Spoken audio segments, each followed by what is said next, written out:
خوب اعوذ باللہ من الشیطان الرجیم بسم اللہ الرحمن الرحیم الحمد للہ رب العالمین وصلی اللہ علی محمد وآلہ الطاہرین.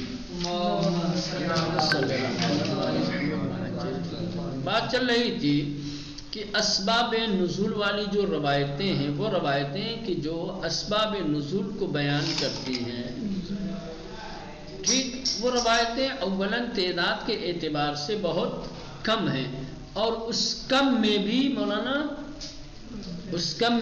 ضعیف اور غیر ضعیف، صحیح اور غیر صحیح، یہ سب ملی ہوئی ہیں، مخلوط ہیں.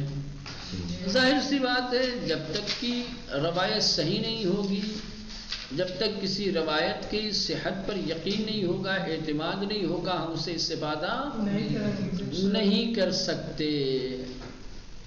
ٹھیک، تو ہم کس طریقے سے پتہ لگائیں، ہمارے پاس کون سا ایسا معیار ہے کہ جس کی بنیاد پر روایتیں صحیحہ کو غیر صحیحہ سے تشخیص دے سکیں. روایات کے صحیح ہونے کا معیار کیا ہے؟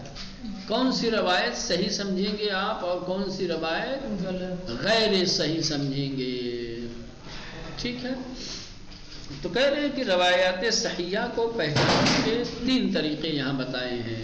ٹھیک، پہلا طریقہ یہ ہے کہ سند روایت جس آخری شخص پر جا کر تمام ہوتی ہے، ختم ہوتی ہے، وہ آخری شخص قابل اعتماد ہونا چاہیے. سند روایت کا جو آخری راوی ہے، جو آخری شخص ہے، سمجھ رہے ہیں، وہ معتبر قابل اعتماد ہونا چاہیے. وہ یا تو صحابی رسول ہو،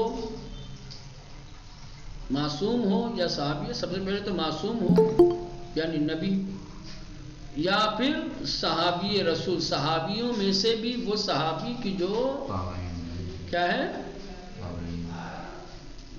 جس پر اعتماد ہو، قابل اعتماد صحابی، جیسے عبداللہ ابن مسعود یا ابی ابن کعب، ابن عباس وغیرہ، جو قرآن میں ماہر تھے اور جن کو امت مسلمہ قبول کرتی، اس پہ اعتماد کرتی.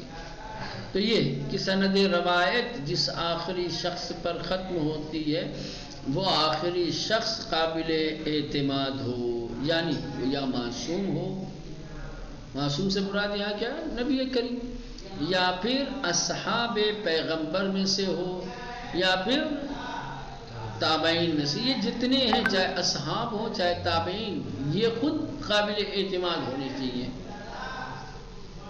سمجھ رہے ہیں، بھروسے مند ہونے چاہیے. تو یہ پہلا راستہ ہے، پہلا معیار ہے.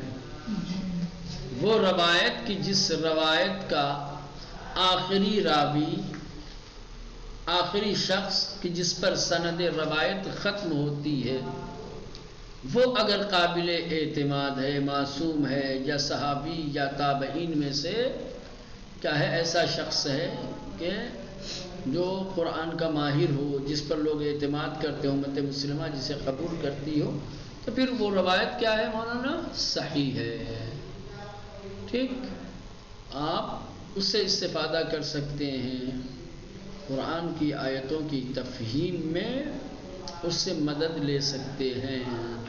ٹھیک، دوسرا معیار روایت کے صحیح ہونے کا یہ ہے کہ روایت تواتر کے ساتھ نقل ہوئی ہو، کثرت کے ساتھ، چاہے اس کے مضامین اور اس کے الفاظ تھوڑے بہت کیا ہو مولانا؟ مختلف ہوں. اختلاف کلمات سے یا مضمون کی معمولی تبدیلی سے تواتر پہ فرق نہیں آتا ہے. اگر ایک موضوع پر روایتیں کئی ایک ہیں، کثرت کے ساتھ ہیں، تو روایتوں کے کثرت کے ساتھ پائے جانے سے انسان کا اعتماد اور یقین بڑھ جاتا ہے. تواتر یقین آور چیز ہے. تواتر کیا ہے؟ یقین آور چیز ہے. کوئی بھی خبر ہو، جب ایک ہی خبر کو کئی لوگ دیتے ہیں تو اعتماد انسان کا بڑھتا ہے. ایک نے کہا اعتماد کسی اور منزل پہ ہوتا ہے، دوسرے نے بھی آ کر کے وہی بات کہی، اعتماد اور بڑھ گیا، تیسرے نے کہی اعتماد اور بڑھ گیا. اس طریقے سے جب بہت سارے لوگ ہوتے ہیں ایک ہی حادثے کی خبر دینے والے، تو انسان کو اس حادثے کا یقین ہو جاتا ہے، اعتبار ہو جاتا ہے. تو ایسی روایتیں ہیں. اگر کسی ایک موضوع اور کسی ایک عنوان پر روایتیں کثرت سے پائی جا رہی ہیں تو چاہے ان روایتوں میں کلمات میں تھوڑا بہت اختلاف ہو کہ ایک روایت میں مثلاً کہ فلاں کلمے کی جگہ فلاں چیز آئی ہے، دوسری میں اسی جگہ دوسرا کلمہ آیا ہے، ایک جگہ مثال کے طور پہ عطرتی آیا ہے، ایک جگہ سنتی آیا ہے نا، تو اس سے فرق نہیں پڑتا. یا یہ کہ مضمون روایت میں کہیں کہیں ایک میں تھوڑی کم بات کہی گئی، ایک میں بہت زیادہ بات بڑھی گئی. ایک روایت میں مثلا کسی ایک رخ سے کسی ایک جہت سے گفتگو کی گئی ہو، ٹھیک، اور اصل جو مین مدعا ہے اور جو مین بات ہے اس روایت کے بعد کچھ اور اضافہ ہو سکتا ہے کہ دوسرے میں اس چیز کا اضافہ نہ ہو، مضمون میں تھوڑی بہت تبدیلی، تھوڑی بہت کمی اور زیادتی ہو، تو اس سے فرق نہیں پڑتا. بہر صورت کہنے کا مطلب یہ ہے، خلاصہ کلام یہ ہے کہ اگر روایت متواتر ہے، اگر روایت کثرت کے ساتھ نقل ہوئی ہے تو یہ چیز کیا ہے، یقین آور ہوتی ہے، قابل اعتماد ہوتی ہے، اور یہ روایت کے صحیح ہونے کا معیار ہے. سمجھ رہے ہیں؟ روایت کے صحیح ہونے کا معیار. لہذا روایت کے صحیح ہونے کا دوسرا معیار کیا ہے؟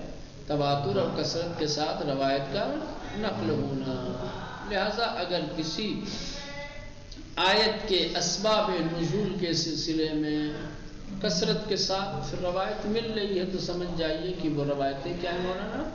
صحیح ہیں، قابل اعتماد ہیں. ٹھیک، آپ ان روایتوں سے استفادہ کر سکتے ہیں.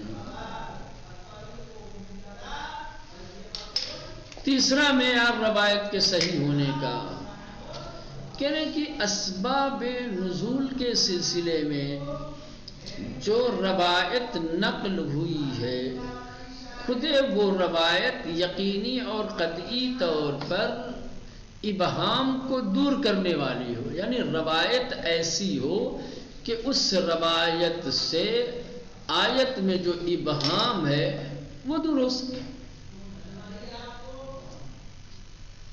روایت آیت کی تفہیم میں مددگار ہو، ایسا نہ ہو کہ آیت بھی مشکل ہے اور جو روایت نقل ہوئی ہے اسباب نزول کے طور پر وہ خود ابہام رکھتی ہے. ابہام سے تو ابہام دور نہیں ہوتا نا. مولانا قرآن کی ایک آیت کا مطلب مشکل تھا، معنی نہیں سمجھ میں آ رہا تھا. ہم نے کہا چلو بھائی روایت دیکھ دیتے ہیں اسباب نزول کے سلسلے میں. جب روایتیں اٹھائی تو روایتوں میں آیتوں سے زیادہ ابہام، تو اب کیسے آیت کی تفہیم والا مسئلہ حل ہوگا؟ آیت کا صحیح معنی اور مفہوم مجھے کیسے سمجھ میں آئے گا؟ جس روایت سے میں سمجھنا چاہتا تھا وہ روایت خود مبہم ہے، اس روایت میں خود مشکلات ہیں. تو ایسی روایت کہ جس میں سبب نزول رفع ابہام کرنے والی نہیں ہے، جو روایت یقینی طور پر آیت کی تفہیم کی مشکل کو حل نہیں کرتی، تو سمجھ جائیے کہ وہ روایت صحیح نہیں ہے. لیکن اگر ایک روایت یقینی اور قطعی طور پر آیت کے ابہام کو، آیت کے معنی کو صحیح طریقے سے واضح کر رہی ہے، ابہام کو دور کر رہی ہے، مشکل کو دور کر رہی ہے، معنی کو واضح کر رہی ہے، تو روایت کا آیت کے ابہام کو دور کرنا اور معنی کو واضح اور روشن کرنا یہ کیا ہے؟ اس روایت کے صحیح ہونے کا معیار. کہ روایت ہے ہی اسی لیے کہ اس روایت کے ذریعے سے آیت کی مشکل کو، آیت کے معنی میں جو مشکلات ہیں، جو دشواریاں ہیں، اس کو دور کیا جا سکے. سمجھ رہے ہیں؟ تیسری بات سمجھ میں آئی. تیسرا معیار کیا ہے؟ اسباب نزول کے باب میں، اسباب نزول کے سلسلے میں جو روایت نقل ہوئی، وہ روایتیں یقینی طور پر، قطعی طور پر اگر مشکل اور ابہام کو دور کر رہی ہیں تو سمجھیے کہ وہ روایتیں صحیح ہیں. اور اگر وہ روایتیں آیات کے ابہام کو دور نہیں کرتی، آیتوں میں پائے جانے والے مشکلات کو دور نہیں کرتی، تو سمجھ جائیے کہ وہ روایتیں صحیح.